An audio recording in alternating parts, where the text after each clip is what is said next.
সুপ্রিয় দর্শক, আজ আমি আপনাদের সাথে শেয়ার করব একটা রাইস। এটা আপনি এগ ফ্রাইড রাইস বলতে পারবেন, চিকেন ফ্রাইড রাইস অথবা ভেজিটেবল ফ্রাইড রাইস। আমি একই রেসিপিতে তিনটাই শেয়ার করেছি। খুবই সহজ, সব কিছু যদি রেডি থাকে আপনি খুব সহজেই এটা বানিয়ে নিতে পারবেন। আসসালামু আলাইকুম সুপ্রিয় দর্শক, আশা করছি সবাই ভালো আছেন এবং সুস্থ আছেন। আজ আমি শেয়ার করব ফ্রাইড রাইস। এটা খুব সহজেই বানিয়ে নেওয়া যায়, সেটা প্রথমেই শেয়ার করেছি। চলুন শুরু করি। এখানে একটা প্যান নিয়েছি, প্যানে দিয়ে দিলাম আমি সামান্য তেল। তারপরে 2 টেবিল চামচের মতো আছে। আর এখানে আমি দিয়ে দিলাম বনলেস চিকেন। চিকেনটাও এখানে আমার 1.5 কাপের মতো আছে। চিকেনটা কিন্তু একটু মোটা করে কেটে নিয়েছি। এটা একদম ভাজা হয়ে যাওয়ার পরে আমি আবার একটু স্লাইস করে নিব। প্রথমেই স্লাইস করে নিই, পরে সেটা স্লাইস করে নিব। তো চিকেনটা দেওয়ার পরে খুব হাই হিটে এটা ভেজে নিব। আর চিকেন থেকে যে পানি বের হবে সেই পানি দিয়েই কিন্তু চিকেনটা রান্না হয়ে যাবে। এখানে এক্সট্রা কোনো পানি ব্যবহার করতে হবে না। এখানে ফ্রোজেন আদা বাটা ছিল, সেটা দিয়েছি 1 টেবিল চামচ, আর স্বাদ মতো লবণ দিয়েছি। এরপরে যখন এটা পানি ছেড়ে দিবে তখন কিন্তু এটা বেশ ওই পানি দিয়ে রান্না হয়ে যাবে। আর মাঝখানে কিন্তু আমি কিছুটা বাটার দিয়েছিলাম, সেটা স্কিপ হয়ে গিয়েছে। বাটার দেওয়ার পরে খুব সুন্দর একটা কালার আসে আর ফ্লেভারটাও খুব ভালো লাগে। আমি চিকেনটা ভাজা হয়ে যাওয়ার পরে একদম তুলে নিয়েছি। আবার দিয়ে দিলাম এখানে 1 টেবিল চামচের মতো বাটার। বাটারে আমি দিয়ে দিলাম আবার 1 টেবিল চামচ রসুন কুচি। বাটারে যখন রসুন কুচি ভাজা হয় তখন কিন্তু দারুণ একটা ফ্লেভার আসে। রসুনটা যখন ভাজা হয়ে যাবে তখন আমি দিয়ে দিলাম এখানে গাজর। গাজরটা একটু মোটা করে কাটা। এটা কিন্তু এখন সবাই জানি যে কেমন মোটা করে কাটতে হবে। আর ফ্রাইড রাইস, তারপরে চাউমিন, এই ধরনের যখন সবজি দেওয়া হয় তখন সেই সবজিটা কিন্তু ক্রাঞ্চি থাকে। ঠিক ওইভাবে এটা ভেজে নিব। হালকা ভেজে নিয়ে আমি এখানে মটরশুঁটি দিয়েছি, সেটাও দিয়েছি হাফ কাপের একটু কম। তারপরে এখানে বরবটি দিয়ে দিলাম এরকম 1 মুঠ পরিমাণে। এখানে অনেক ধরনের সবজি দেওয়া হবে, তাই প্রত্যেকটা সবজি খুব বেশি পরিমাণে না দিয়ে প্রতিটা সবজি অল্প অল্প দিয়ে সব মিলেই একটা বেশি সবজি হয়ে যাবে। 1 মুঠ পরিমাণে দিয়ে দিলাম এখানে মোটা করে পেঁয়াজ কাটা। আমি প্রথমেই বলেছি কোনো সবজি একদম সফট হওয়া যাবে না। সবজিটা খাওয়ার সময় কিন্তু একটা ক্রাঞ্চিনেস আসবে। ঠিক ওই রকম করে এটা ভাজতে হবে। এখানে বেল পেপার দিয়েছি 3 ধরনের, ইয়েলো, গ্রিন, রেড। আপনার কাছে যেটা থাকবে আপনি সেটাই দেবেন। এখানে এই ফ্রাইড রাইস রান্নার ক্ষেত্রে সবজি কিন্তু আপনি যেটা ভালো লাগে সেটাই দেয়া যায়। এখন তো পটলের সিজন, পটল পাওয়া যায়। পটলের মাঝখানে সাদা অংশটা কেটে দিয়ে সেটাও কিন্তু দেয়া যায়, পেঁপে দেয়া যায়। আপনার যেটা ভালো লাগবে আপনি সেটাই দিবেন। তবে খেয়াল করতে হবে সবজিগুলো যেন একদম ভাজা ভাজা না হয়ে যায়, সফট না হয়ে যায়। এটা যখন এরকম হাই হিটে আমি রান্না করেছি, যখন দেখলাম পানি শুকিয়ে গিয়েছে তখন দিয়ে দিলাম স্বাদ মতো আবার লবণ। প্রথমে দিয়েছিলাম চিকেনের জন্য, আর এখন দিয়ে দিলাম আমি সবজিগুলোর জন্য।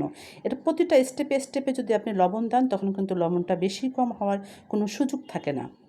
এখন যখন আমি চুলার আঁচটা বাড়ানো আছে তারপরে একটু পানি ছেড়েছে, সেটাও কিন্তু হাই হিটেই ভেজে নিয়েছি, যাতে পানিটা একদম এর সাথে রান্না না হয়ে যায় আর সফট না হয়ে যায়। যখন দেখলাম খুব সুন্দর একটা ফ্লেভার আসছে আর তেল বা বাটারটা ছেড়ে দিয়েছে, তখন আমি সাইড করে নিয়ে নিলাম এই সবজিগুলো। তারপরে এখানে দিয়ে দিলাম 2টো ডিম। আজকে আমি ডিমটা এই যে সাইড করে কেন আমি এখান থেকে ভাজলাম সেরকম একটা, এইটা কিন্তু আমরা প্রত্যেকেই দেখি, প্রত্যেকটা ভিডিওতেই দেখি সবজিটা সাইড করে তারপর ডিম ভাজা হয়। এর একটা লজিক হচ্ছে এরকম, ডিমটা আমি এখানে ভাজবো কিন্তু ডিমটা কিন্তু ড্রাই করা যাবে না।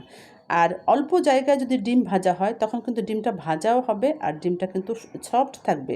এই ধরনের রান্নায় কিন্তু কোনো খাবারই ড্রাই করে নেওয়া যাবে না, তখন কিন্তু সেটা ভালো লাগে না। আর ডিম যখনই বেশি স্পেস নিয়ে ভাজবেন তখন কিন্তু ডিমটা অনায়াসেই খুব বেশি ভাজা হয়ে যাবে, ওভার কুক হয়ে যাবে, সেটা কোনোভাবেই করা যাবে না।